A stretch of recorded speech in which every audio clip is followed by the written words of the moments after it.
Hi friends, आप देख रहे हो वेदांतु केमिस्ट्री। आज के वीडियो में हम लोग बात करने वाले क्लास 10th के पहले चैप्टर के बारे में, ठीक, जिसका नाम है रासायनिक अभिक्रियाएं एवं समीकरण। तो इस चैप्टर में जो जो इम्पॉर्टेंट बिंदु आते हैं, उस इम्पॉर्टेंट बिंदु को मतलब पूरे चैप्टर में हमें क्या क्या पढ़ना है उसके बारे में जान लेते हैं। फिर एक एक टॉपिक को हम लोग कवर करेंगे। तो आपको मैं बता देना चाहता हूँ कि इस वीडियो से आपको पूरा एक कंप्लीट नोट्स भी मिल जाएगा, और यदि आप हमारे चैनल पे लगातार बने रहे तो मैं गारंटी देता हूँ कि आपकी 90+ साइंस में आने से कोई नहीं रोक सकता। ये मेरी 100% गारंटी है। बस आपको समय समय पे जो भी नई चीज़ें समझ में नहीं आए वो हमारे यहाँ से देख लो, ठीक। तो गाइज, हम अपने वीडियो को स्टार्ट करते हैं। तो इस पूरे चैप्टर में हमें 8 पॉइंट पढ़नी होती है, ठीक। अब वो 8 पॉइंट क्या क्या हैं? पहली जो पॉइंट है वो रासायनिक अभिक्रिया है, दूसरी पॉइंट रासायनिक समीकरण, तीसरी पॉइंट रासायनिक अभिक्रियाओं के प्रकार, चौथा पॉइंट संयोजन अभिक्रिया, पांचवा पॉइंट फ्यूजन अभिक्रिया, छठवां पॉइंट विस्थापन अभिक्रिया, सातवां पॉइंट ऊष्माक्षेपी तथा ऊष्माशोषी, आठवां पॉइंट ऑक्सीकरण तथा अपचयन अभिक्रिया।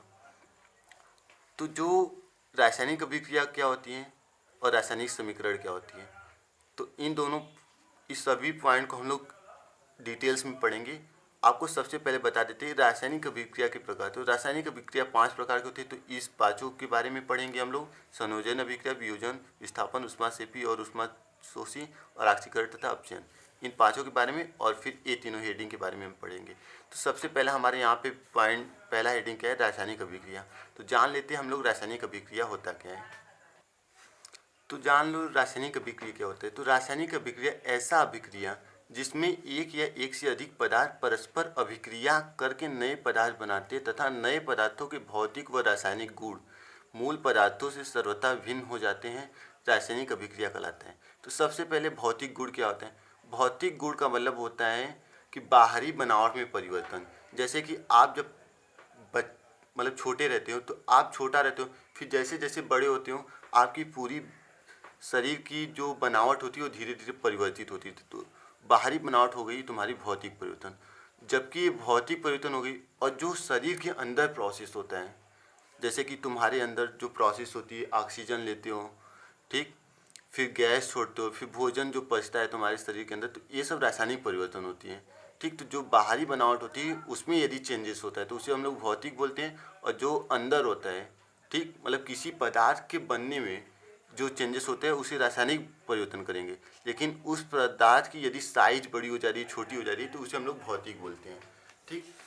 तो यहाँ पे क्या होता है, जब दो या दो से अधिक नए पदार्थ, मान लो एग्जाम्पल के लिए हम लोग ले लिए सीधे सीधे आपको क्या करना है कि पानी ले लेना है, उसमें आपको चीनी डाल देना है, ठीक। तो वहाँ पे जो पानी है, ठीक, उसका भौतिक गुण क्या है? भौतिक गुण उसका है कि वो लिक्विड है, बट उसमें जब पानी में चीनी अधिक डाल दी तो उसका गाढ़ापन ज़्यादा हो जाता है। तो गाढ़ापन के कारण उसका भौतिक जो प्रॉपर्टी वो चेंज हो गई। और रासायनिक क्वालिटी कैसे चेंज हो गई? चीनी डालने से उसमें क्या हो गया? मीठा हो गया। तो यहाँ से पानी तो मीठा होता नहीं है, तो जब चीनी डालने से उसमें मीठा हो गया तो ये रासायनिक गुण हो गया उसका, ठीक। तो यहाँ से समझ सकते हो कि जब दो या दो से अधिक पदार्थ परस्पर अभिक्रिया करते हैं तो उनका भौतिक और रासायनिक गुण परिवर्तित हो जाता है।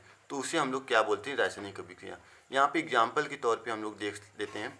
यहाँ पे मैग्नीशियम है। मैग्नीशियम क्या होता है? एक धातु होता है, आपको पता रहना चाहिए। तो मैग्नीशियम एक क्या होता है? मेटल होता है, धातु। और ये ऑक्सीजन है, ऑक्सीजन गैस, जिसको हम लोग सांस के रूप में यूज़ करते हैं। तो ये मैग्नीशियम में, ये ऑक्सीजन है। तो मैग्नीशियम जो धातु है, इसके पास हमेशा इलेक्ट्रॉन की अधिकता होती है। ये दूसरे पदार्थों से हमेशा इलेक्ट्रॉन दे के बॉन्डिंग बनाना, मतलब कि बांड बनाना चाहते हैं, ठीक। तो ये अधिक क्रियाशील होते हैं, इसलिए इसको ऑक्सीजन, अधिक क्रियाशील के कारण ये मतलब कि कोई भी चीज़ इसको मिलेगा मॉइस्चराइज या फिर ऑक्सीजन, तो ये तुरंत उससे अभिक्रिया कर लेते हैं। मतलब यदि उसे खुले में छोड़ दिया जाए तो वो तुरंत अभिक्रिया करके कोई नया पदार्थ बना लेते हैं। तो यहाँ पे जब मैग्नीशियम में, जो कि धातु है, खुले में छोड़ दिए, ठीक, तो उसे हल्की सी भी गर्मी मिली तो तुरंत ऑक्सीजन से रिएक्शन करके मैग्नीशियम ऑक्साइड बना लिया। तो जो मैग्नीशियम है ये तो सॉलिड स्टेट में, मतलब ये कड़ा होता है, पदार्थ है, ठोस है, ठीक, और ऑक्सीजन गैस है। लेकिन मैग्नीशियम ऑक्साइड जो होता है एक वाइट कलर का धुआं होता है और इसकी स्मेल भी चेंज हो जाती है। तो यहाँ से धुआं, तो फिजिकल स्टेट उसका चेंज हो गया, मतलब भौतिक गुण उसका चेंज हो गया, और रासायनिक गुण का मतलब उसका स्मेल भी चेंज हो जाता है। ठीक, तो यहाँ से दोनों परिवर्तन हो गए, क्योंकि यहाँ पे तो ये सॉलिड है लेकिन यहाँ पे मैग्नीशियम ऑक्साइड सॉलिड नहीं है। ठीक, अगली जो हमारी हेडिंग रासायनिक अभिक्रियाओं के प्रकार। तो केमिस्ट्री में इतनी अधिक रासायनिक अभिक्रियाएं कि सभी रासायनिक अभिक्रियाओं को हम एक ही कैटेगरी में नहीं रख सकते। हर रासायनिक अभिक्रिया की अपनी अलग अलग प्रॉपर्टी होती है। उन सभी प्रॉपर्टी को देखते हुए रासायनिक अभिक्रियाओं को 5 भागों में डिवाइड किया गया है। उसी 5 भागों के बारे में हम लोग अब पढ़ेंगे कि कौन कौन से वो अभिक्रिया होते हैं। ठीक, तो देख लो यहाँ पे पहली जो होती है संयोजन अभिक्रिया, दूसरी वियोजन अपघटन अभिक्रिया, तीसरी विस्थापन या प्रतिस्थापन अभिक्रिया, ऊष्माक्षेपी तथा ऊष्माशोषी अभिक्रिया और ऑक्सीकरण तथा अपचयन अभिक्रिया। तो इन पांचों के बारे में हमें बहुत डिटेल में पढ़ना है। तो और यहीं से क्वेश्चन आपके मैक्सिमम टाइम्स पूछे जाते हैं। तो इन पांचों के बारे में, और इसमें भी ऑक्सीकरण तथा अपचयन अभिक्रिया और विस्थापन अभिक्रिया और प्रतिस्थापन अभिक्रिया, साथ में ऊष्माक्षेपी, ये 3 अभिक्रियाएं मैक्सिमम टाइम एग्जाम में आते हैं। ठीक, तो देखते हैं क्या क्या होता है। तो सबसे पहला हमारा है संयोजन अभिक्रिया। तो संयोजन अभिक्रिया क्या होता है? वह अभिक्रिया जिसमें 2 या 2 से अधिक पदार्थ, तत्व या यौगिक, पदार्थ में क्या यूज हो रहा है, तत्व या यौगिक। तत्व का मतलब ऐसे पदार्थ जो कि केवल एक ही प्रकार के, ऐसे पदार्थ जो कि केवल एक ही प्रकार के अणु या परमाणु से मिलके बना होता है, उसे हम लोग क्या बोलते हैं, तत्व। जैसे मान लो लोहा हो गया, ठीक, कॉपर हो गया, तो इसमें एक ही प्रकार के अणु होते हैं। और यौगिक क्या होता है, जिसमें एक या एक से अधिक अणु मिलके, जैसे कि वाटर मान ले, तो वाटर में क्या होता है, ऑक्सीजन और हाइड्रोजन दोनों गैस से मिलके बनी होती है। तो वाटर एक यौगिक है क्योंकि इसमें एक या एक से अधिक तत्व है, मतलब 2 तत्व है ना। और जो तत्व हो गया वो लोहा हो गया या फिर कॉपर ले लिया या कोई भी धातु ले लिए, यदि वो प्योर अवस्था में है तो वो तत्व होता है। ठीक, तो वह अभिक्रिया जिसमें 2 या 2 से अधिक पदार्थ संयोग करके एक पदार्थ का बनाते हैं, मतलब 2 पदार्थ मिलेंगे और एक नए पदार्थ की निर्माण होती है। तो वहाँ पे क्या होता है कि संयोजन अभिक्रिया, मतलब दो, संयोजन का मतलब जुड़ना। तो जब जुड़ते हैं तो एक नए पदार्थ का निर्माण होता है, तो इसलिए उसको संयोजन। संयोज का मतलब सीधे सीधे आप खुद समझ सकते हो कि जुड़ना। तो यहाँ पे अमोनिया, अमोनिया क्या है, एक गैस है, और हाइड्रोजन क्लोराइड आप क्या ले लिए, लिक्विड अवस्था में, मतलब कि अरे हाइड्रोजन क्लोराइड सॉलिड अवस्था में। तो अब जब दोनों को हम लोग रिएक्शन करवाएं, यहाँ पे अमोनिया अलग है और HCl दोनों अलग है, तो जबकि दोनों जब रिएक्शन किए तो क्या तुम्हारा बन गया NH4Cl, जिसको हम लोग क्या बोलेंगे, अमोनियम क्लोराइड। ठीक, दूसरा एग्जांपल हम लोग देखते हैं। यहाँ पे कार्बन मोनोऑक्साइड, जो कि एक क्या है, बहुत विषैली गैस होती है, और यहाँ पे क्लोरीन गैस है। ठीक, दोनों का जब रिएक्शन हुआ, ठीक, तो यहाँ पे कार्बोनिल क्लोराइड बन गया। ठीक, क्योंकि यहाँ पे देखो दो, एक ये पदार्थ है, एक ये पदार्थ, दोनों का एक एक यूनिट यूज हुआ है और यहाँ पे एक कार्बोनिल क्लोराइड बना है। यदि इसके आगे 2 रहता तो क्लोरीन का 2 यूनिट हो जाता, और यहाँ पे इसके आगे यदि 2 रहता है तो उसका कार्बन मोनोऑक्साइड का 2 यूनिट हो जाता। अब तीसरा एग्जाम्पल देखते हैं, कोयले का दहन। तो कोयला कहाँ से मैक्सिमम प्राप्त हो सकता है, मतलब कार्बन कहाँ से मिलता है, कोयले से मिलता है या फिर ग्रेफाइट से मिल सकता है। तो यहाँ पे कार्बन तुम्हारा कोयले का यूज हो रहा है, और इसका ऑक्सीकरण करवाएंगे, मतलब यदि इसको हल्का सा हीट करेंगे तो जो ऑक्सीजन से रिएक्शन करेगी, मतलब ऑक्सीजन तुम्हारे तो वातावरण में उपस्थित होते हैं, तो ऑक्सीजन से जब रिएक्शन करती है तो यहाँ पे कार्बन डाइऑक्साइड गैस निकलती है। ठीक, अब हम लोग पढ़ेंगे वियोजन अभिक्रिया के बारे में। वियोजन का मतलब होता है टूटना। किसी भी पदार्थ को तोड़ने के लिए, तोड़ने का मतलब क्या होता है कि उसके बीच, मतलब जो पदार्थ बना है उसके अणु के बीच जो आकर्षण बल होता है उसे कम कर दे तो पदार्थ टूट जाएगा। अब उस आकर्षण बल को कम करने के लिए आपको क्या करना पड़ेगा, या तो उसको हीट देना पड़ेगा, मतलब गर्मी देनी पड़ेगी, या फिर उसके ऊपर लाइट का कोई इफेक्ट हो, मतलब सूर्य की रोशनी के द्वारा उस पदार्थ को ब्रेक किया जा सकता है, क्योंकि उसमें भी तो हीट होती है। तो यदि किसी पदार्थ को तोड़ना हो तो उसके जो मालिक्यूल्स होते हैं उसके मालिक्यूल्स को गतिज ऊर्जा में, मतलब गतिज ऊर्जा प्रोवाइड करनी पड़ेगी। तो यदि उस पदार्थ को आप गतिज ऊर्जा प्रोवाइड करोगे तो हीट करोगे तो उसके बीच की गतिज ऊर्जा बढ़ जाएगी। जैसे एग्जाम्पल में ले लो आप, दूध होता है, तो दूध जब होता है तुम्हारे, तो उसको जब हीट करते हो तो वो उबलने लगता है, उबलने लगता है तो उसके बीच की गतिज ऊर्जा बढ़ जाती है। ठीक, तो वहाँ से क्या होता है, वहाँ से जो तुम्हारा उसमें का पानी रहता है वो तुम्हारा वाष्प बन के उड़ जाता है। तो यही बोला है वियोजन का मतलब टूटना। तो वह रासायनिक अभिक्रिया जिसमें यौगिक बाह्य, यौगिक तो आपको बता दिए बाह्य कारकों के प्रभाव द्वारा, बाह्य कारक का मतलब वही हीट, गर्मी, उष्मा, प्रकाश द्वारा क्या होता है वियोजित हो जाते हैं, वियोजन अभिक्रिया कहलाता है। ये अभिक्रियाएं उष्मा, प्रकाश या विद्युत द्वारा संपन्न होती है। ठीक, इस अभिक्रिया में बाह्य कारक को हटा देने पर उत्पाद का निर्माण नहीं होता। ये अभिक्रियाएं अनुष्क्रमणीय होती हैं। यदि उसमें से इस रिएक्शन के लिए कंडीशन होती है कि जो बाह्य कारक हैं उस बाह्य कारक को हटा दिया जाए। जैसे आप एग्जाम्पल ले लो कि पौधे अपना भोजन कहाँ से बनाते हैं, एक बायो का क्वेश्चन है। पौधे अपना भोजन क्लोरोफिल से बनाते हैं। अब क्लोरोफिल उन्हें मिलती है सूर्य की रोशनी से। तो यदि वहाँ से सूर्य की रोशनी हटा दिया जाए तो पौधे क्या अपना भोजन बना पाएंगे? आसानी से नहीं बना पाएंगे। ठीक, तो यही इसका मेन होता है कि यदि उस बाह्य कारक को हटा दिया जाए तो क्या होता है कि कोई भी रिएक्शन नहीं होगी, अभिक्रिया। अब ये जो वियोजन अभिक्रिया होती है ये 3 प्रकार की होती है। पहली क्या होती है ऊष्मीय अपघटन, दूसरा प्रकाश अपघटन, तीसरा विद्युत अपघटन। तो सबसे पहले हम लोग पढ़ेंगे ऊष्मीय अपघटन। तो नाम से यहाँ पे स्पष्ट हो रहा है कि वहाँ पे आपको हीट की जरूरत होगी, उष्मा देनी पड़ेगी रिएक्शन को संपन्न कराने में। तो एग्जाम्पल लेते हैं, वह रासायनिक अभिक्रिया जिसमें यौगिक उष्मा के द्वारा 2 या 2 से अधिक सरल पदार्थों में अपघटित हो जाते हैं, ऊष्मीय अपघटन अभिक्रिया कहलाती है।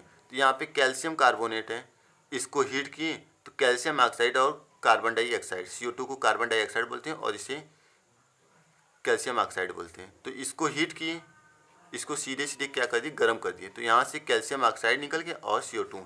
इसका उपयोग कहाँ पे किया जाता है? उद्योग में सीमेंट बनाने में किया जाता है, उद्योगों में किया जाता है। ठीक, सेकेंड एग्जाम्पल हम लोग देखते हैं। यहाँ पे क्या है, फेरस सल्फेट। तो फेरस सल्फेट है, जब इसको गर्म करोगे तो ये यहाँ पे फेरिक ऑक्साइड देगा और यहाँ पे सल्फर डाइऑक्साइड और सल्फर ट्राइऑक्साइड गैस निकलता है। ठीक, अगला एग्जाम्पल हम लोग देखते हैं प्रकाश अपघटन। तो प्रकाश अपघटन का मतलब होता है इसमें प्रकाश की जरूरत होगी। जब वियोजन अभिक्रिया सूर्य के प्रकाश द्वारा होती तब यह प्रकाश अपघटन कहलाता है। यहाँ पर उदाहरण के तौर पे हम लोग सिल्वर क्लोराइड ले लिए और एचबी का मतलब क्या होते हैं, प्रकाश की उपस्थिति। तो यहाँ से जब प्रकाश इसको मिल रहा है सिल्वर क्लोराइड को, मतलब इसे धूप में जब रखेंगे तो यहाँ से क्या होती है, प्रकाश जब मिलेगा तो यहाँ से क्लोरीन गैस निकलने लगता है और जो एजी रहता है ये तुम्हारा नीचे, जो कि जिस बर्तन में आप रखे हो सिल्वर क्लोराइड उसके नीचे आके बैठ जाता है। ठीक, तो यहाँ पे इसमें प्रकाश की जरूरत होती है, इसलिए इसको प्रकाश अपघटन कहते हैं। अब अगला जो हेडिंग है विद्युत अपघटन, वह अभिक्रिया जिसमें यौगिक के जलीय विलयन में विद्युत प्रवाहित करने पर 2 या 2 से अधिक सरल पदार्थों में अपघटित हो जाता है। यौगिक ले लिए, अब उसे पानी में डाल के, कोई भी यौगिक है, मान लो कि तुम्हारा यौगिक में आप चीनी ले लिए। ठीक, तो वहाँ पे उसे पानी में डाल दिए तो उसका एक जलीय विलयन तैयार हो गया। अब उसमें जब आप करंट प्रवाहित करोगे तो क्या होता है, अपघटित हो जाता है। अब विद्युत अपघटन कहलाता है। इस प्रक्रम में धनायन मतलब कि जो प्लस चार्ज होते हैं वो कैथोड पे आते हैं और जो ऋण चार्ज होते हैं वो क्या होते हैं कि एनोड पे जाते हैं। कोई भी पदार्थ होता है यदि उसके बीच किसी भी बंध का निर्माण होता है तो प्लस और माइनस चार्ज के कारण ही बंध बनते हैं। अब जब वो बंध ब्रेक करेगा, जब उसको गर्मी मिलेगी या फिर विद्युत अपघटन कराओगे तो जो बांध ब्रेक होगा तो वो प्लस चार्ज और माइनस चार्ज में तो टूटेंगे ही। तो वही बोल रहा है कि जो धन चार्ज होते हैं वो कैथोड पर आता है और जो ऋण चार्ज होते हैं वो एनोड पर आता है। अब एग्जाम्पल हम लोग इसका देखते हैं। यहाँ पे पानी है, पानी में आप क्या किए, विद्युत अपघटन मतलब जो वायर ले जाके डाल दिए जिसका कनेक्शन आपकी लाइट से। तो लाइट में भी प्लस माइनस होती है, तो जो प्लस होती हैं वो क्या होती है, जो हाइड्रोजन होगा उस पर प्लस चार्ज होती है तो वो किस पे आएगा, कैथोड पे। और जो ऑक्सीजन होती है उस पर निगेटिव चार्ज होती है तो वो एनोड पे आके जुड़ जाता है। अब दूसरा एग्जाम्पल ले लेते हैं। यहाँ पे KCl है, मतलब पोटेशियम क्लोराइड। तो यहाँ पे क्लोरीन बहुत ज़्यादा ऋण विद्युतीय तत्व होता है और पोटेशियम क्या होता है, धन विद्युतीय तत्व। तो जो क्लोरीन है ये निगेटिव होता है इसलिए एनोड पे आएगा और यहाँ पे पोटेशियम क्या होता है, कैथोड पे। इसे हम लोग बोलेंगे कैसे, KCl, इसके आगे 2 लगाए तो इसे हम लोग बोलेंगे 2 यूनिट KCl और यहाँ पे 2 यूनिट पोटेशियम। यहाँ पे क्लोरीन को 2 यूनिट नहीं बोलेंगे क्योंकि यहाँ पे Cl2 है तो ये एक ही यूनिट यूज हुआ है। ठीक, आगे हम लोग देखते हैं विस्थापन या प्रतिस्थापन अभिक्रिया। प्रतिस्थापन का मतलब होता है कि किसी की पोजीशन को अपने द्वारा करना होता है कि किसी की पोजीशन को अपने द्वारा ग्रहण कर लेना। मतलब कि आप यदि क्लास के फर्स्ट स्टूडेंट हो, ठीक, क्लास में हर साल प्रथम आते हो, लेकिन एक साल क्या हुआ कि आपकी जगह पे कोई दूसरा लड़का प्रथम आ गया, तो वो उसने तुम्हारे पोजीशन को ग्रहण कर लिया। तो वही होता है प्रतिस्थापन, मतलब कि किसी को अपने स्थान से हटाकर अपने आपको उस स्थान पे ले जाके स्थापित कर देना।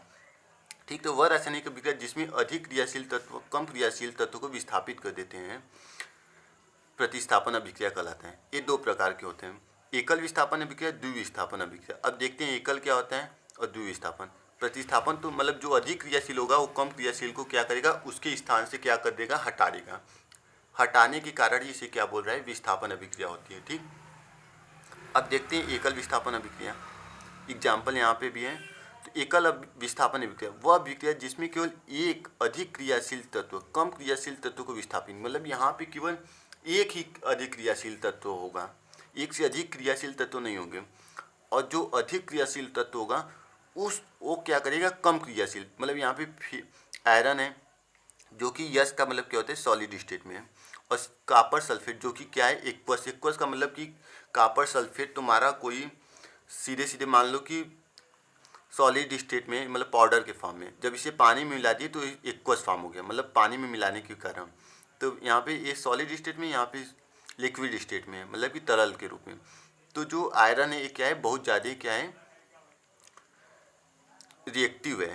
रिएक्टिव का मतलब क्रियाशील। तो ये क्या करेगा, यहाँ से कॉपर को क्या करेगा, हटाएगा और अपने द्वारा उस कॉपर के स्थान को ग्रहण कर लेगा। तो यहाँ पे FeSO4 मतलब फेरस सल्फेट बन जाता है और यहाँ से कॉपर निकल जाता है क्योंकि वो कम क्रियाशील होता है। ठीक, अब दूसरा एग्जांपल जिंक भी हो गया। तो जिंक क्या करेगा, कॉपर सल्फेट में से, क्योंकि ये जिंक जो है कॉपर से अधिक क्रियाशील है, तो इसलिए यहाँ से कॉपर को हटाएगा और अपने द्वारा इस पोजीशन को ले लेगा। तो जिंक सल्फेट बन जाता है और यहाँ से कॉपर निकल जाता है सॉलिड स्टेट में। लेड भी उसी तरीके से एग्जाम्पल में ले सकते हो आप।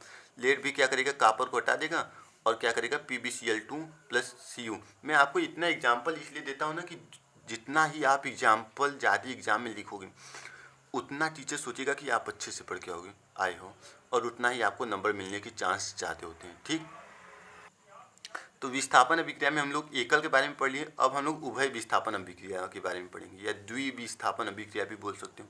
तो वे रासायनिक अभिक्रियाएं जिनमें अभिकारक यौगिक के आयनों द्वारा या मूलकों के परस्पर विनिमय द्वारा नए पदार्थ बनाते हैं, पदार्थ का मतलब उत्पाद, उभय अपघटन कहलाते हैं। इन्हें द्विविस्थापन या उभय विस्थापन अभिक्रिया कहते हैं। तो यहाँ पे तुम्हारे यौगिक है, क्योंकि यहाँ पे सोडियम एक पदार्थ है और सल्फर है और ऑक्सीजन, 3 ठो पदार्थ हैं। तो यहाँ पे एक से अधिक हो गए ना, तो ये क्या हो गया, तुम्हारा यौगिक हो गया। और बेरियम क्लोराइड, यहाँ पे बेरियम है और क्लोरीन है, तो इसलिए ये बेरियम क्लोराइड, इसका एक्वस मीडियम मतलब इसे पानी में डाल के बनाया गया है एक लिक्विड के रूप में। तो जब दोनों के आयन, यहाँ पे बेरियम है, जब इसके हीट करोगे तो इसके जो आयन है वो ब्रेक होंगे, मतलब इनके बीच की गतिज ऊर्जा बढ़ जाएगी। तो क्या करेंगे, वो हमेशा, जैसे यहाँ से क्लोरीन बहुत ज़्यादा रिएक्टिव है, यहाँ पे सोडियम ज़्यादा रिएक्टिव है, तो ये दोनों एक दूसरे से रिएक्शन करके सोडियम क्लोराइड मतलब नमक बना लेंगे और बेरियम सल्फेट का निर्माण हो जाता है सॉलिड स्टेट में।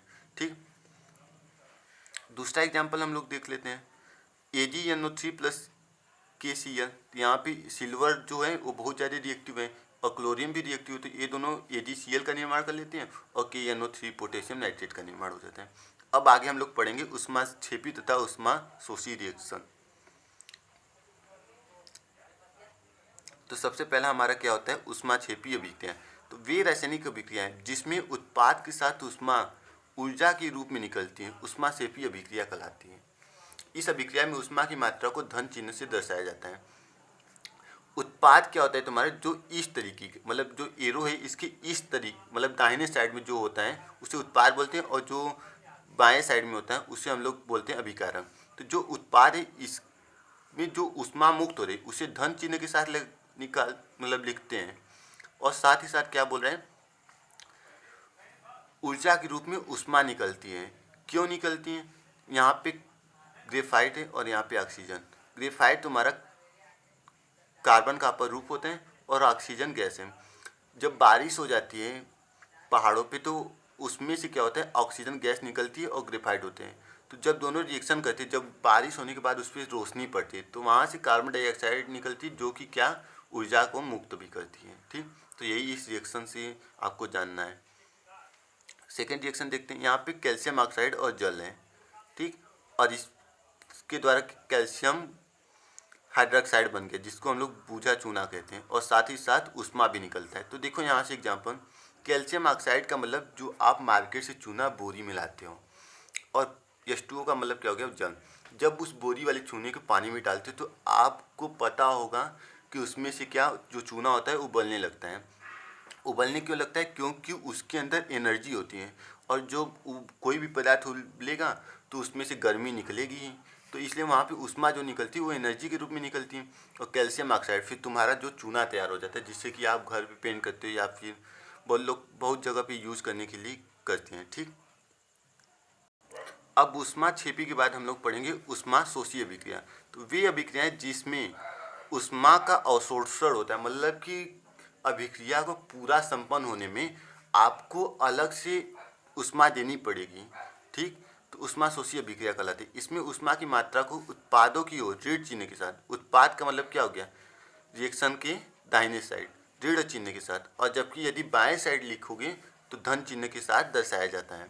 तो यहाँ पे नाइट्रोजन और ऑक्सीजन दोनों गैस को का जब रिएक्शन होता है, मतलब एक बॉटल में आप नाइट्रोजन गैस ले लिए, एक बॉटल में ऑक्सीजन, फिर दोनों को एक साथ आप क्या किए, मिक्स कर दिए। ठीक, पाइप द्वारा, तो क्या होगा कि नाइट्रिक ऑक्साइड बनेगा, जो कि एक क्या है, गैस। तो जब ये नाइट्रिक ऑक्साइड बनेगा तो इसको जब हीट करोगे तो वहाँ पे ऊष्मा आपको देनी पड़ती है एनर्जी के रूप में, तो यही बोल रहे हैं। ठीक, तो वहाँ से आपको एनर्जी देनी पड़ती है, इसलिए इसको निगेटिव साइन के साथ हम लोग लिखते हैं। ठीक, और यहाँ पे कार्बन ले ली और सल्फर ले ली। कार्बन ये है और ये क्या है, सल्फर, और इसके लिए आपको 2000 कैलोरी की ऊष्मा देनी पड़ेगी, तब जाके कार्बन डाइसल्फाइड गैस बनती है। ठीक, तो ये आपका दूसरा एग्जाम्पल था। अब आगे जो कि एग्जाम में बहुत ज़्यादा जरूरी होता है, ऑक्सीकरण तथा अपचयन अभिक्रिया। ठीक, इसके बारे में हम लोग देखते हैं। तो सबसे पहले देख लेते हैं ऑक्सीकरण अभिक्रिया होता क्या है। किसी पदार्थ में ऑक्सीजन का योग होना। ऑक्सीजन क्या है, एक ऋण विद्युतीय अवयव है। ऑक्सीजन क्या है, ऋण विद्युतीय अवयव। तो यदि किसी पदार्थ में ऑक्सीजन का योग हो रहा है, मतलब ऋण विद्युतीय अवयव का योग हो रहा है, तो उसे हम लोग क्या बोलेंगे, ऑक्सीकरण।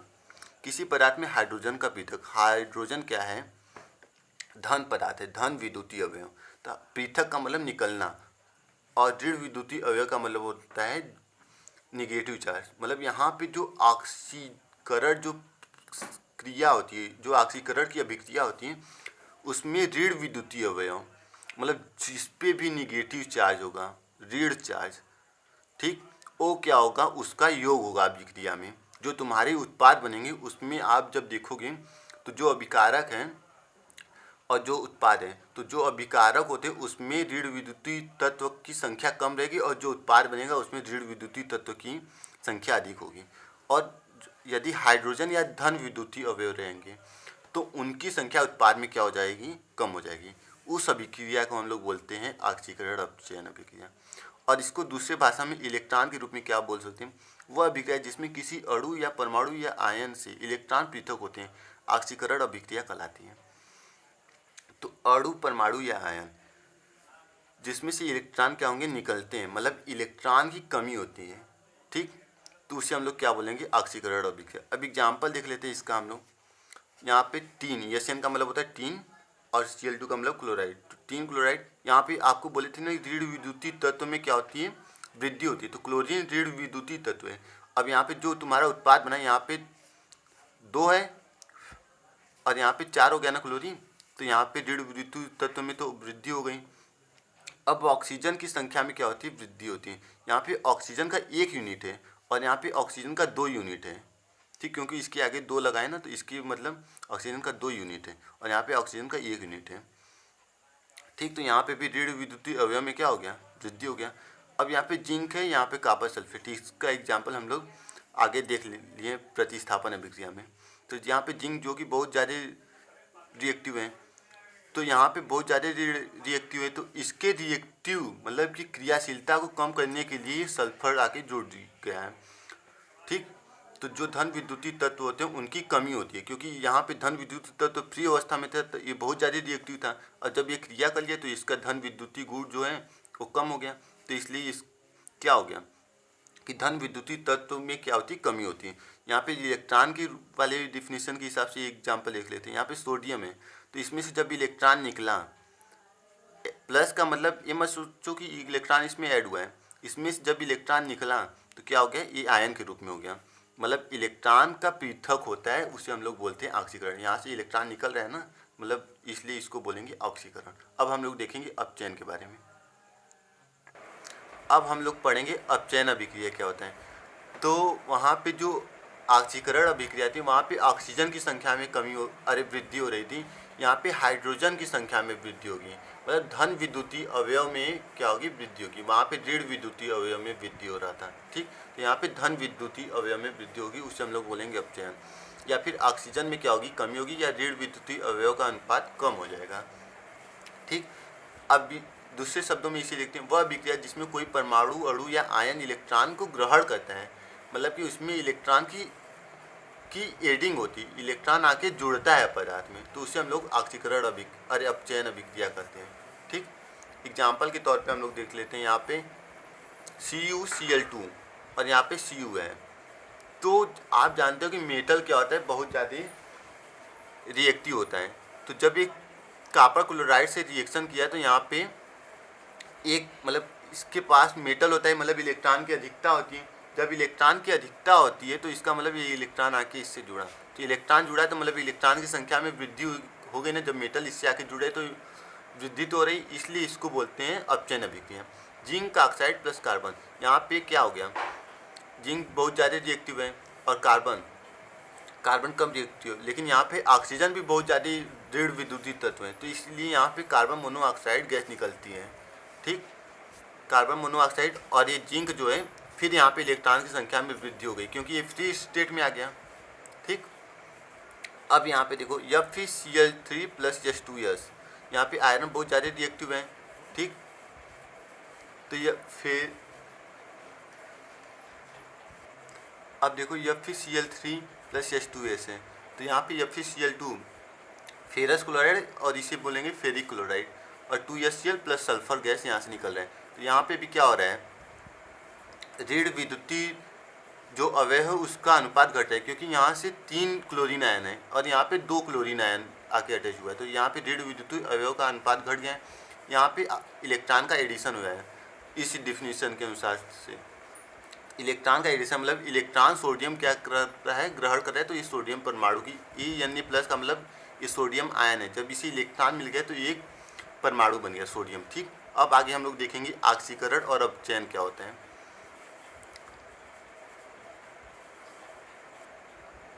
देखो यहाँ पे ऑक्सीकारक तथा अपचायक, तो वे पदार्थ जो पदार्थों का ऑक्सीकरण करते हैं या रासायनिक अभिक्रिया में स्वयं अपचयित होते हैं, ऑक्सीकरण कहलाता है। इसे आप इतना डिफिनीशन याद कर लो। और दूसरे शब्दों में क्या कर सकते हैं हम, वह पदार्थ जो अभिक्रिया में इलेक्ट्रॉन ग्रहण करता है ऑक्सीकारक कहलाता है। एग्जाम्पल देख लो, यहाँ पे पोटेशियम क्लोराइड है प्लस Br2 है। ठीक, अब ये क्या किया कि यहाँ पे 2 मॉलिक्यूल्स Cl है और यहाँ पे ब्रोमीन है, तो इसे इलेक्ट्रॉन क्या हो गया, यहाँ पे जो Br2 है इसका ऑक्सीकरण हो रहा है। ऑक्सीकरण का मतलब इसका जो ऑक्सीकरण हो रहा है, क्योंकि इसके पास जो आयन है वो कोई भी आयन नहीं, मतलब 0 है। बट जब यहाँ पे आओगे तो यहाँ पे -1 आ जाता है, तो यहाँ पे ऑक्सीजन की संख्या में वृद्धि हो गई, इसके कारण यहाँ पे -1 आ गया। ठीक, इसके पास इस समय कोई भी खाली इलेक्ट्रॉन नहीं है, लेकिन जब इस स्टेट में आ गया तो इसके पास क्या हो जाएगा, बांड बना लिया है। ठीक, तो यहाँ पे क्या हो जाएगा, इलेक्ट्रॉन की संख्या में वृद्धि हो गई। यहाँ पे पोटेशियम मतलब क्या है, एक धातु है, धातु से इलेक्ट्रॉन इसको मिली, मतलब कि इलेक्ट्रॉन ग्रहण कर रहा है, इलेक्ट्रॉन की संख्या में वृद्धि हो गई। ठीक, क्योंकि धातु आप जानते हो कि इस धातु के पास हमेशा इलेक्ट्रॉन की अधिकता होती है। यहाँ पोटेशियम से ब्रोमीन इलेक्ट्रॉन लिया और क्या बना गया, पोटेशियम ब्रोमाइड। तो इसके कारण यहाँ पे ब्रोमीन का ऑक्सीकरण हो रही है, क्योंकि ब्रोमीन में क्या हो रही है, इलेक्ट्रॉन की संख्या की वृद्धि हो रही है। ठीक, यहाँ पे आयोडीन जो कि क्या है, आयन के रूप में, क्योंकि इसके ऊपर निगेटिव चार्ज है, ऋण चार्ज है। और Cl2 क्या है, गैस के रूप में, क्योंकि इसके ऊपर कुछ भी नहीं, ये न्यूट्रल के रूप में है। तो यहाँ से क्लोरीन है, इसमें क्या हो रही है, ऑक्सीजन की संख्या में वृद्धि हो रही है क्योंकि इसके पास कोई भी ऋण चार्ज नहीं है और यहाँ पे क्लोरीन के ऊपर क्या है, ऋण चार्ज है, तो ऑक्सीजन की संख्या में वृद्धि हो गई ना, तो इसलिए इसका क्या हो जाएगा, ऑक्सीकरण। और आई का क्या हो रहा है, मतलब आयोडीन का अपचयन हो रहा है। ठीक, अब ऑक्सीकरण के बाद हम लोग पढ़ेंगे अपचायक। तो वे पदार्थ जो अन्य पदार्थों का अपचयन करते हैं एवं रासायनिक प्रक्रिया में स्वयं ऑक्सीकृत हो जाते हैं, अपचायक कहलाते हैं। या दूसरे शब्दों में हम क्या बोल सकते हैं, अपचायक वे पदार्थ हैं जो किसी अभिक्रिया में इलेक्ट्रॉन त्यागते हैं। तो यहाँ पे HgCl2 और SnCl2, ठीक, यहाँ पे क्लोरीन के 2 मॉलिक्यूल्स 3 से, इसे जो स्टेनस लिखा गया है इसको हम लोग बोलते हैं टीन। ठीक, तो स्टेनस क्लोराइड में यहाँ पे क्लोरीन की 2 मॉलिक्यूल्स हैं, यहाँ पे 4 मॉलिक्यूल्स है, तो यहाँ पे 2 मॉलिक्यूल्स की वृद्धि हो गई, मतलब क्लोरीन के आयन में वृद्धि हो गई। मतलब जो Sn है ये तुम्हारा धातु है, ठीक, और जो क्लोरीन है एक गैस है। तो यहाँ पे क्या हो गया, यहाँ पे सिर्फ धन विद्युतीय चार्ज अधिक है क्योंकि इससे केवल 2 ही मॉलिक्यूल अटैच है और यहाँ पे 4 मॉलिक्यूल अटैच हो गए। अब किसी भी पदार्थ से 2 लोग खींचोगे तो यहाँ पे उसकी पावर ज़्यादा रहेगी, जब उसे 4 लोग खींचने लगोगे तो उसकी पावर कम हो जाएगी। तो इसलिए यहाँ पे इसका क्या हो रहा है, अपचयन हो रहा है। ठीक, इसलिए यहाँ पे SnCl2 क्या है, अपचायक है। ठीक, अब दूसरा एग्जाम्पल, Fe3++2I, यहाँ पे इसका क्या हो रहा है, अपचयन, क्योंकि इलेक्ट्रॉन की संख्या में क्या हो रही है, कमी हो रही है। यहाँ पे इस पे 2 इलेक्ट्रॉन है और यहाँ पे I2 के पास कितना, 0 इलेक्ट्रॉन है, कोई भी चार्ज नहीं है, तो इस इलेक्ट्रॉन की संख्या में अब कमी हो रही है, इसलिए इसको क्या बोलेंगे, आयोडीन को अपचायक। आगे हम लोग देखते हैं कि ऑक्सीकरण अपचयन अभिक्रिया क्या होती है। ठीक, ऐसी अभिक्रियाएं जिसमें ऑक्सीकरण तथा अपचयन प्रक्रम एक साथ एक ही समय पर घटित होते हैं, ऑक्सीकरण अपचयन अभिक्रिया कहलाती है। मतलब कि जो ऑक्सीकरण होगा और अपचयन होगा दोनों एक ही साथ होती हैं। और दूसरे शब्दों में, इलेक्ट्रॉन के शब्दों में हम लोग क्या बोल सकते हैं, वह रासायनिक अभिक्रिया जिसमें एक पदार्थ से इलेक्ट्रॉन का ह्रास व दूसरे पदार्थ द्वारा इलेक्ट्रॉन ग्रहण होता है, उसे हम लोग रेडॉक्स अभिक्रिया। रेडॉक्स यहाँ पे कैसे आया, देखो इंग्लिश में हम लोग ऑक्सीकरण को बोलते हैं ऑक्सीडेशन और अपचयन को बोलते हैं रिडक्शन। तो ऑक्सी और रिडक्शन से यहाँ पे क्या हो गया, रिडक्शन होता है, और ऑक्सीडेशन का मतलब ऑक्स, तो यहाँ से इसलिए यहाँ पे रेडॉक्स बन गया है। ठीक, अब उदाहरण हम लोग देखते हैं। यहाँ पे जिंक जो कि बहुत क्रियाशील तत्व है और कॉपर सल्फेट का सॉल्यूशन है एक्वस। तो यहाँ से क्या किया, जिंक कॉपर को प्रतिस्थापित किया और जिंक सल्फेट का निर्माण हो गया और कॉपर निकल गया। अब देखो यहाँ पे क्या क्या प्रोसेस होता है। तो एनोड है, एनोड पे हमेशा क्या होता है, एनोड पे आता है हमेशा ऋण चार्ज, मतलब कि जिंक क्या है, एक तुम्हारा परमाणु है, इसमें से 2 इलेक्ट्रॉन निकल गए तो इस पे धन चार्ज आ गया। ठीक, मतलब इसके पास इलेक्ट्रॉन की कमी हो गई। ठीक, और जो कैथोड है इस पे प्लस चार्ज है, इसमें से इलेक्ट्रॉन निकला। ठीक, इसमें से इलेक्ट्रॉन निकला तो क्या हो गया, तुम्हारा कॉपर बन गया। ठीक, तो यहाँ से जब इसको बैलेंस करेंगे तो जिंक हो गया और Cu2+, क्योंकि 2 इलेक्ट्रॉन निकला तो Cu2+ यहाँ पे हो जाएगा। ठीक, 2 इलेक्ट्रॉन निकाल दिया तो Cu2+ हो गया, और यहाँ से 2 इलेक्ट्रॉन यहाँ वाला, 2 इलेक्ट्रॉन यहाँ वाला, एक कट गया तो जिंक पर 2 चार्ज आ गया, और यहाँ पे क्या है, कॉपर है तो Cu हो गया। ठीक, तो ये हमारा जो एनोड होता है इस पर ऋण चार्ज होता है, इसलिए यहाँ पे इलेक्ट्रॉन आ गया है, और कैथोड पे ऋण चार्ज नहीं होता है तो यहाँ पे कोई भी इलेक्ट्रॉन नहीं निकला है। ठीक, तो ये तुम्हारा हो गया रेडॉक्स रिएक्शन, क्योंकि यहाँ पे देख रहा है इलेक्ट्रॉन का ह्रास होता है, मतलब इलेक्ट्रॉन जिंक से निकल रहा है ना, यहाँ पे इलेक्ट्रॉन क्या हो रहा है, निकल रहे हैं, तो इलेक्ट्रॉन का ह्रास हो गया, और इलेक्ट्रॉन का ग्रहण होता है, यहाँ पे कॉपर द्वारा इलेक्ट्रॉन का ग्रहण हो रहा है। ठीक, तो दोनों प्रोसेस इस रिएक्शन में एक साथ हो रही हैं, इसलिए इसे हम लोग क्या बोलेंगे, रेडॉक्स पे होते हैं। यहाँ पे देख लो जिंक का क्या हो रहा है, ऑक्सीकरण। ऑक्सीकरण में क्या होता है, इलेक्ट्रॉन का निकलना, इलेक्ट्रॉन के निकलने की जो प्रोसेस होती है उसे हम लोग ऑक्सीकरण, और जिंक से इलेक्ट्रॉन निकल रहा है इसलिए यहाँ पे +2 चार्ज आ गया। और कॉपर का मतलब क्या होता है, कॉपर का अपचयन हो रहा है क्योंकि यहाँ पे इलेक्ट्रॉन का एडिशन हो रहा है। ठीक, अब हम आगे क्या पढ़ेंगे, ऑक्सीकरण और अपचयन, ऑक्सीकरण अभिक्रिया का दैनिक जीवन में उपयोग। आगे देखेंगे हम लोग ऑक्सीकरण अभिक्रिया का दैनिक जीवन में प्रभाव। तो इसका 2 प्रभाव होता है, पहला होता है संक्षारण और दूसरा हम लोग पढ़ेंगे विकृत गंधिता। तो वह अभिक्रिया जिसमें धातु वायु से ऑक्सीजन नमी, वायु की ऑक्सीजन नमी या अन्य रसायनों से धीमी अभिक्रिया द्वारा धीरे धीरे नष्ट होती है, संक्षारण कहलाती है। ठीक, तो देखो क्या होता है, धातु क्या होती है, ऑक्सीजन द्वारा या नमी द्वारा। ऑक्सीजन कहाँ से मिल सकती है, उसको पानी से। तो जब किसी भी लोहे के पदार्थ या धातु के पदार्थ को आप ऐसी जगह रखते हो जहाँ की बारिश होती है, या फिर उसको कहीं से नमी या पानी मतलब ज़मीन पे रख दिए, तो वहाँ पे यदि कहीं से हल्की सी भी नमी है तो वो क्या होती है, धीरे धीरे जंग लग कर क्या होता है, ख़त्म होने लगता है। तो इस प्रोसेस को हम लोग क्या बोलते हैं, संक्षारण। और यह क्यों होता है, ऑक्सीजन की कमी के कारण, क्योंकि जो हवा होती है उसमें ऑक्सीजन होती है। ठीक, तो वायु की ऑक्सीजन नमी या अन्य रसायनों से धीमी धीमी अभिक्रियाओं द्वारा ये क्या होती है, पदार्थ जो धातु होते हैं नष्ट होने लगते हैं। इसको हम लोग क्या कहते हैं, संक्षारण। उदाहरण पे क्या ले सकते हो, लोहे पर जंग लगना या चांदी के आभूषणों पर काली परत जमना। अब इसके बचाव के लिए क्या कर सकते हैं, मिश्रित धातु बनाकर या अन्य धातुओं की परत चढ़ाकर। जैसे कि आप देखते होगे बहुत जगह कि लोहे के बर्तन पे आप कभी कभी देखते हो कि एल्युमिनियम की परत चढ़ाई जाती है, जिस प्रोसेस को हम लोग बोलते हैं गैल्वेनीकरण। या फिर जो चांदी होती है, ठीक, उसके ऊपर चमकीला पदार्थ लगाया जाता है कि उस पर जल्दी से क्या कोई भी उसका नष्ट बहुत धीरे धीरे हो। ठीक, तो आगे हम लोग पढ़ेंगे, ये थी बचाव के लिए, मिश्रित धातु बनाकर उसके ऊपर परत चढ़ा देते हैं या फिर कोई और धातु का परत चढ़ा देते हैं। अब देखो विकृत गंधिता क्या होती है। तो खाद्य पदार्थों में उपस्थित तेल तथा वसा के मंद ऑक्सीकरण से उसमें गंध आ जाता है। जैसे खाद्य पदार्थ जो कि खाने के लिए यूज़ करते हो, जैसे मान लो पनीर हो गया, दूध हो गया, या फिर और से चीज़ें, पूरी हो गई, ये सब चीज़ें, तो यदि आप उसे खुले में रख दिए, ठीक, जहाँ से उसको ऑक्सीजन मिल रही है, तो कुछ टाइम बाद क्या होते हैं कि उसमें धीरे धीरे गंध आने लगती है। यह गंध ऑक्सीजन के कारण ही आती है। ठीक, जिसके कारण उसमें से क्या होती है, धीरे धीरे गंध आने लगती है, क्योंकि उसमें क्या होती है, ऑक्सीजन से ठंडी, और जो आप पदार्थ बनाते हो वसा से क्या निकलती है, गर्मी निकलती है। तो ऑक्सीजन जो होता है वो ठंडा होता है, तो इसलिए गर्मी और ठंडे के प्रोसेस के कारण उसमें से क्या होती है, गंध निकलने लगती है। पानी तथा पनीर खुला में रखने पर उस गंध देने लगते हैं गर्मियों में। ठीक, ये उदाहरण के तौर पे हम लोग ले लिए। अब इसको रोकने के लिए क्या करना पड़ेगा हम लोग को, ये देखते हैं।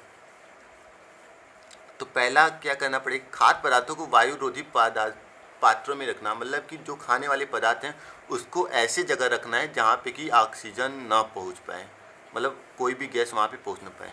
इसलिए देखते हो कि आप जो कुरकुरे ये सब होते हैं मार्केट के, उसमें हवा भरी रहती है और नाइट्रोजन गैस होती है, क्योंकि वहाँ पे ऑक्सीजन पहुँच जाएगी तो बहुत ही जल्दी क्या होने लगेगा, गंध देने लगता है। ठीक, निम्न ताप पर पके हुए खाने का प्रशीतन, मतलब कि खाने का प्रशीतन जो कम ताप पे पके हुए होते हैं उसमें से भी गंध ज़्यादा जल्दी निकलने लगता है। खाद्य पदार्थ जैसे आलू, चिप्स इत्यादि में पैकिंग के समय नाइट्रोजन गैस का उपयोग होता है। ठीक, खाद्य पदार्थों तथा पके हुए भोजन को सीधे सूर्य के प्रकाश से बचा कर रखना।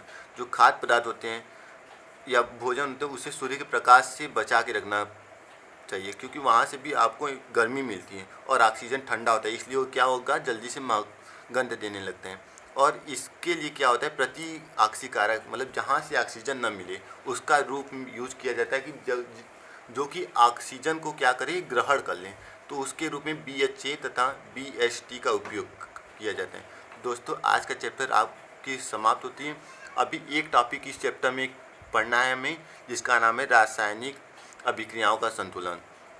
तो उस टॉपिक को हम लोग पढ़ेंगे, क्योंकि उसकी वीडियो लंबी होने वाली है, क्योंकि आपको समझना ज़रूरी है। कोई भी चीज़ मैं बताऊंगा तो आपको समझना ज़रूरी है, तो उसको अच्छे से मैं बताऊंगा आपको। और फिर जो इसके बाद हम लोग इस अभ्यास के पूरे क्वेश्चन को देखेंगे, जो कि इम्पॉर्टेंट है एग्ज़ाम के लिए, और जो भी 1-2 नंबर की या फिर बहुविकल्पी क्वेश्चन पूछेंगे उसके बारे में हम लोग डिस्कस करेंगे।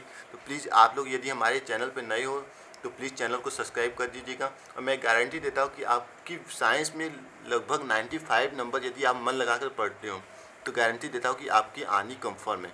प्लीज़ हमारे साथ जुड़े रहिए। तब तक के लिए धन्यवाद। फिर मिलेंगे नए वीडियो के साथ, और वेदांतु केमिस्ट्री चैनल को आप लोग सब्सक्राइब जरूर कर दीजिएगा प्लीज़।